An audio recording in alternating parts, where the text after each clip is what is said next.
was a peaceful and jovial demonstration earlier today has now turned into what's going on behind me. Behind me is the headquarters of the Conservative Party, and demonstrators have gathered outside there, shouting slogans, burning their banners.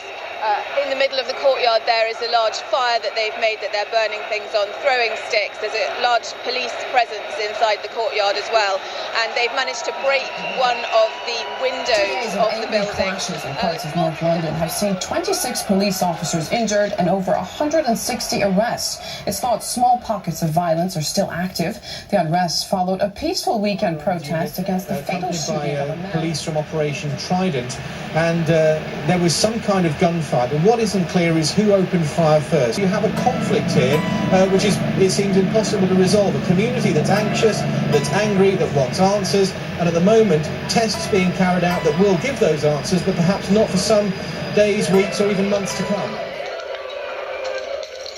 Blue under orange sun, you are not the only one. One blue planet, one orange sun, one life, one soul.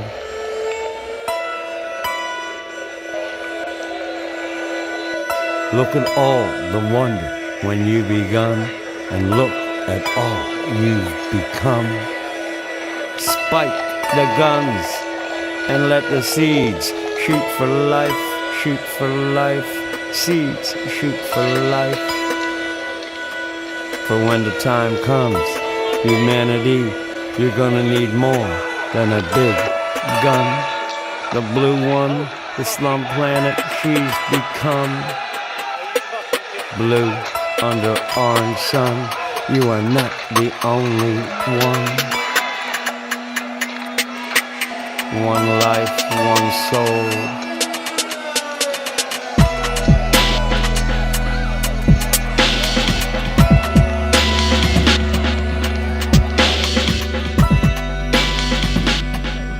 They were taken by surprise and a bit overwhelmed, the sheer numbers involved, and they kind of like took a softly attitude because I think they were undermanned, whereas they just let things try to run their course.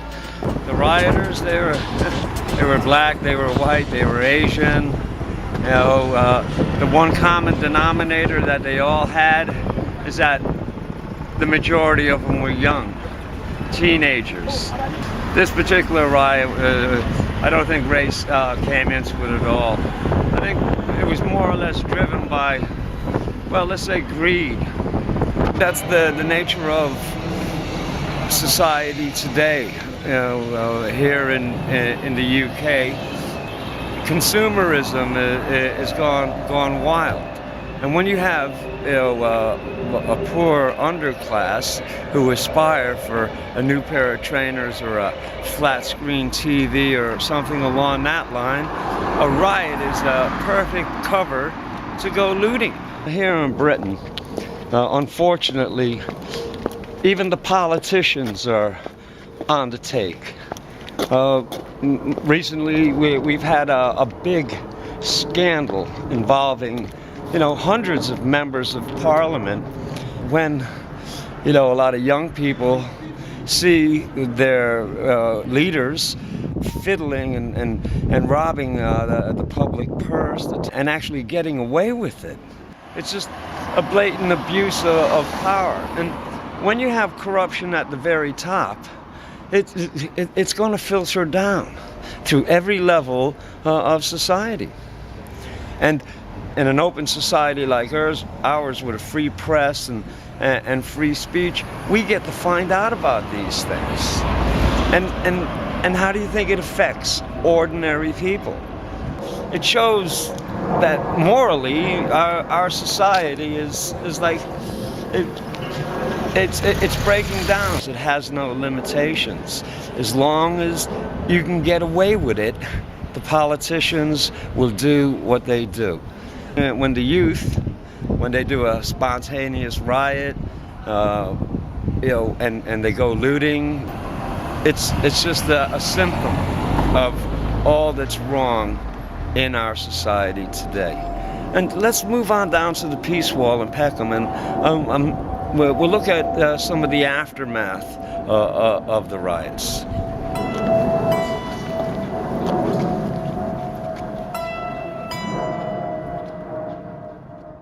This is the Peace Wall, and the day after the riots, people started posting up their little stickers with their comments, and it's been a unifying thing, for the community. Let's just go over and just read some of the things that people have left, and this will give everybody an idea of what the rebuilding is all about. She's become blue under orange sun. You are not the only one. One life, one soul.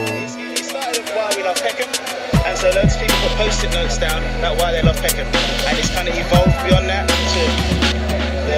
putting down the feelings of what's been going on within society, the damage in the community, loads of things like what's caused the violence, what are underlying reasons. So this has been happening for the last 3 days.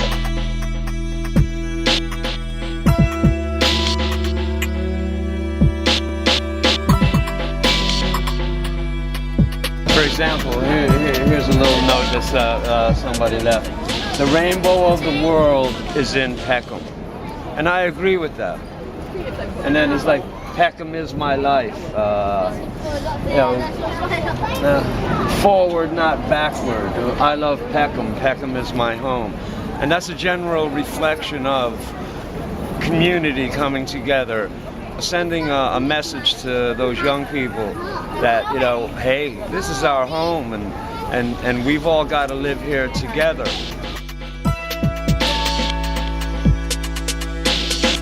Tail end.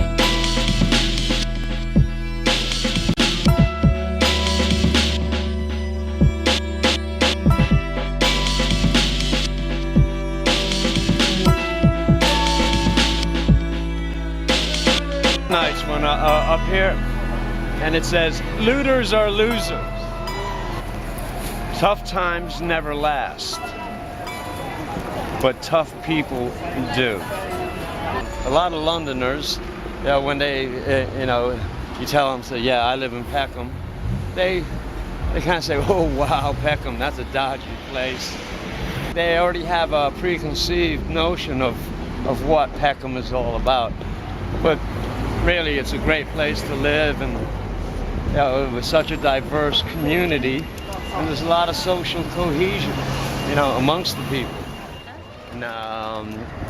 And this is the Peckham Pulse, the pulse of Peckham, and it's really a very beautiful building, and it's a great space that's made available to the community for, music shows, outdoor, type of events, stuff like that.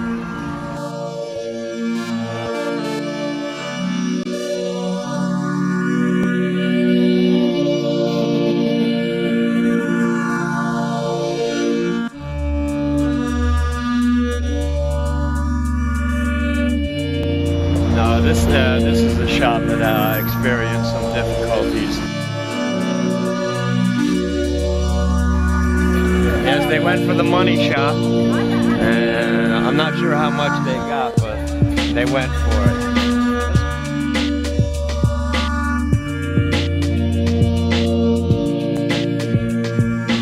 What we have here is a business that may never open again.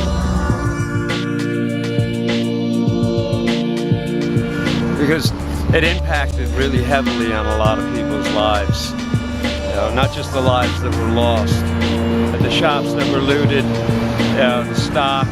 A lot of these are just ordinary traders, working people trying to provide for their families and things. The big corporations like JD Sports and, other shops like that, yeah, they were impacted. But they have lots of money behind them, and a whole corporate infrastructure. But when you come to, sole traders and things like that, much more difficult for them to recover. I love Peckham. I'm a Peckhamite. Peckham people.